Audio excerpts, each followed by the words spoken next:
എല്ലാവർക്കും നമസ്കാരം. സൺഡേ ആഘോഷിച്ച് ഞാൻ എഴുന്നേറ്റത് 10 മണിക്കാണ്. നോക്കുമ്പോൾ നല്ല വെയിൽ, സൂര്യൻ ഉച്ചിയിലെത്തി. പരാതിക്കാരിവിടെ ഇങ്ങനെ നിരന്നിട്ടുണ്ട്. അവർക്കൊന്നും വെള്ളം കിട്ടിയിട്ടില്ല, അതാണ് അവരുടെ പരാതി. വലിയ കാര്യത്തിന് നഴ്സറിയിൽ നിന്ന് ചെടിയൊക്കെ വാങ്ങിക്കൊണ്ടുവന്ന് വയ്ക്കും. സമയത്തിന് ഞങ്ങൾക്ക് വെള്ളം തന്നില്ല എന്നൊരു ഭയങ്കരമായ പരാതി ഇവർക്കുണ്ട്. ഇയാൾക്ക് നടക്കാൻ കഴിയുമായിരുന്നെങ്കിൽ, ചലിക്കാൻ കഴിയുമായിരുന്നെങ്കിൽ ഈ വടിക്കമ്പ് എടുത്തുകൊണ്ട് വന്ന് എന്നെ തല്ലിയേനെ, ഉറപ്പാണ്. കാരണം എന്താ കണ്ട, ചിക്കൂസൊക്കെ ഉണ്ടായി കിടക്കുക. നല്ല ടേസ്റ്റാട്ടോ ഈ ചിക്കൂസ്. പിന്നെ കുറേ വർണ്ണച്ചെടികളും പേരക്കയും ഒക്കെ ഉണ്ട്. ഇത് ബട്ടർ പേരക്കയാട്ടോ. നാടൻ പേരക്കയുണ്ട്, നെല്ലിക്കാപ്പുളിയുണ്ട്, പച്ചമുളകുണ്ട്. ഇവരെല്ലാവരും പരസ്പരം പരാതി പറഞ്ഞുകൊണ്ടിരിക്കുക. പച്ചമുളകിന് ആവശ്യമുള്ളപ്പോൾ ഓടി ഇങ്ങ് വരും, 3-4 പച്ചമുളക് പൊട്ടിച്ചിട്ട് അങ്ങനെ പോകും. എന്നാൽ ആ വെള്ളം തരുന്നില്ല എന്നതാണ് പച്ചമുളക് ചേച്ചിയുടെ പരാതി. 2 തൈ ഉണ്ട് കേട്ടോ, വെള്ളക്കാന്താരിയാണേ. കുരുമുളക് പൊടി ഇങ്ങനെ വളർന്ന് വരണേ ഉള്ളൂ. ഒരു പപ്പായ തൈയുണ്ട്. ഈ പപ്പായ നല്ല പോലെ എനിക്ക് പപ്പായ തന്ന ഒരു വൃക്ഷമാണ് കേട്ടോ. ഒരു പപ്പായ തൈയായിരുന്നു.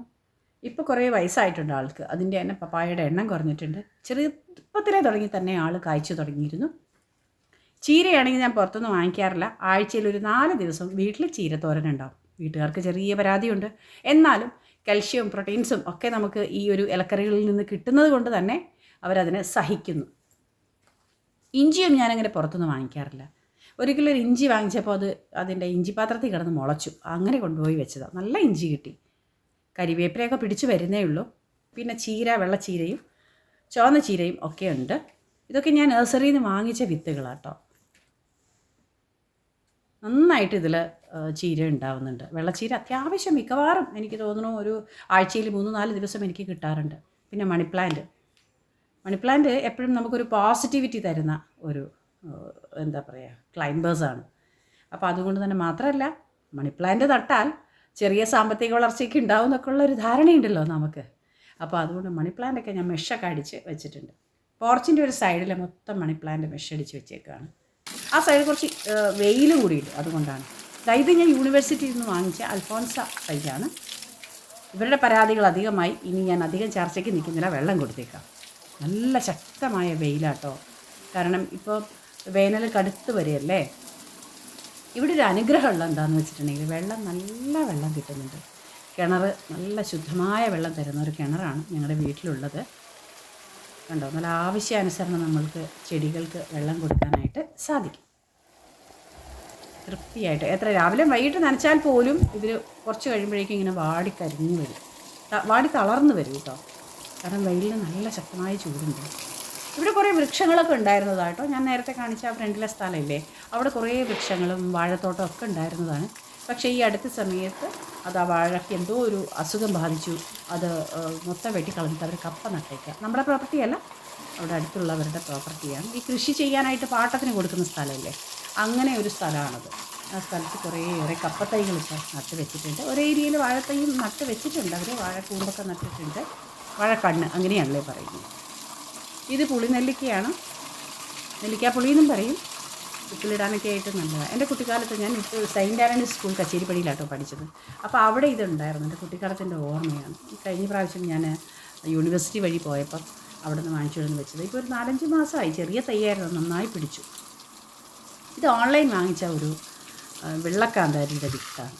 ഒരുപാട് വിത്തുകൾ വാങ്ങിച്ചത്. പക്ഷേ ഇത് നല്ല ഹൈബ്രിഡ് ആണെന്ന് പറഞ്ഞാണ് തന്നത്. അതുപോലെ തന്നെ നന്നായി പിടിക്കുന്നുണ്ട് കേട്ടോ.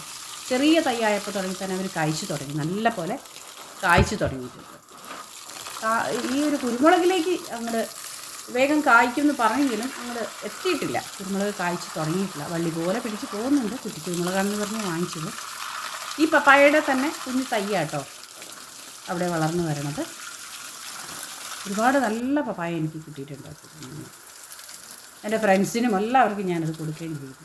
ചീരയാണെങ്കിൽ ഒരൊറ്റ തണ്ട് ചീരയിൽ നിന്ന് ധാരാളമായിട്ട് നമുക്ക് ചീര പറിച്ചെടുക്കാൻ പറ്റും. പിന്നെ ഞാൻ കുറേയേറെ അവിടെ അടുത്ത് തന്നെ അതിൽ പാവി വെച്ചിട്ടുണ്ട്.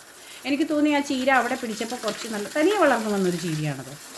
അവിടെ കുറച്ച് വിത്തുകളിട്ടെങ്കിൽ കൂടിയും അത് കുറേയൊന്നൊക്കെ ഒഴുകിപ്പോയി തോന്നുന്നു. മഴക്കാലത്താണ് ഞാൻ ഇട്ടത്, പക്ഷേ ഒഴുകിപ്പോയി തോന്നുന്നു. ചീഞ്ഞു പോവുകയൊക്കെ ചെയ്യുമല്ലോ. പക്ഷേ ഒരെണ്ണം പിടിച്ചു വന്നു. അതിൽ നിന്ന് എനിക്ക് കുറച്ചധികം ചീരകൾ വിത്തൊക്കെ ഞാനിങ്ങനെ പാവിയിട്ടപ്പോൾ അവിടെ പൊടിച്ചു വന്നിട്ടുണ്ട്.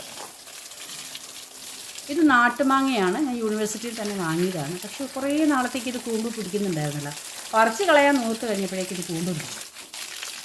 അവിടെ ഇവിടെയൊക്കെ ആയിട്ട് ചീര ഓരോ തൈകളുണ്ട്. ഞാൻ അവിടെ നിന്ന് പറിക്കാനൊന്നും പോയില്ല, അവിടെ തന്നെ നിൽക്കും. ഇഞ്ചി, ഇതിൽ നിന്ന് ഞാൻ 2-2.5 കിലോ ഇഞ്ചി എടുത്തിട്ടുണ്ട്. ഇനിയും നിൽക്കുന്നുണ്ട് കുറച്ച്. ചില ഇഞ്ചി വിത്തുകൾ അങ്ങനെയാണ്, നമ്മൾ കടയിൽ നിന്ന് വാങ്ങിക്കുമ്പോൾ കിട്ടുന്ന ഇഞ്ചി വിത്തുകൾ നമ്മൾ ജസ്റ്റ് ഒന്ന് കൊണ്ടുപോയിക്കാൻ മതി, അത് പിടിച്ചു വരും. വേണം വെച്ച് വലിയ സംരക്ഷണം കൊടുത്ത് പാകിയാൽ അത് ചിലപ്പോൾ ശരിയാവുന്നില്ല. ഇവിടെ ചെറിയൊരു നാരങ്ങ തൈയും പിടിച്ചിട്ടുണ്ട്. എനിക്കറിയില്ല നാരകം നമ്മുടെ കോമ്പൗണ്ടിൽ പിടിക്കാൻ പാടുണ്ടോ എന്ന് അറിയില്ല, ശാസ്ത്രങ്ങൾ പറയുന്നുണ്ട്. എങ്കിലും ഞാനതിനെ വെള്ളമൊക്കെ കൊടുത്ത് വളർത്തുന്നുണ്ട്. ഇനി പാടില്ല എന്നുണ്ടെങ്കിൽ അത് പറിച്ച് കളയണം. അപ്പോൾ അങ്ങനെ നമ്മുടെ ചെടികളൊക്കെ ആസ്വദിച്ച് വെള്ളം കുടിച്ചുകൊണ്ടിരിക്കുക. തുളസിയാണ്, തനിയെ വളർന്നു പോകുന്ന തുളസിയാട്ടോ, നല്ല പോലെ വളർന്ന് പന്തലിച്ച് പിടിച്ചിട്ടുണ്ട്. അതിൻ്റെ ആ ഒരു കൂമ്പ് നമ്മളെപ്പോഴും കിള്ളിക്കളയണം, പൂവ്, ഇല്ലെങ്കിൽ തുളസി പെട്ടെന്ന് വയസ്സായി പോകും. ഞാനതിൻ്റെ കൂമ്പൊക്കെ കിള്ളിക്കളയാറുണ്ട് ഇടയ്ക്ക്. പിന്നെ ഇവിടെ നിറച്ച് ചെറിയ ചെറിയ ചട്ടികളിൽ മണി പ്ലാന്റും കളർ ചെടികളും ഒക്കെ വെച്ചിട്ടുണ്ട്. ചെറിയ താമരക്കുളമുണ്ട്. ഈ കിണറ്റിലെ വെള്ളമാട്ടോ നമ്മളെല്ലാ ആവശ്യത്തിനും എടുക്കുന്നത്. കുടിക്കാനായിട്ട് നമ്മൾ പുറത്തുനിന്ന് വെള്ളം വരുത്താണ് ചെയ്യുന്നത്. എന്നാലും pH ലെവലൊക്കെ വളരെ താഴ്ന്നിരിക്കുന്ന, ഒട്ടും ഇതിൽ അയൺ കണ്ടൻ്റ് ഒന്നും ഇല്ലാത്ത, ഒരു ചെമ്പ് കളർ ഉണ്ടാവാമെന്ന് പറയില്ലേ വെള്ളത്തിന്, അങ്ങനെയൊന്നും ഇല്ലാത്ത നല്ല ക്ലീൻ വാട്ടറാണ് കേട്ടോ, പ്യൂർ വാട്ടറാണ് കിട്ടുന്നത്. കണ്ടോ, ഒട്ടും ഒരു കളർ വ്യത്യാസമൊന്നുമില്ല.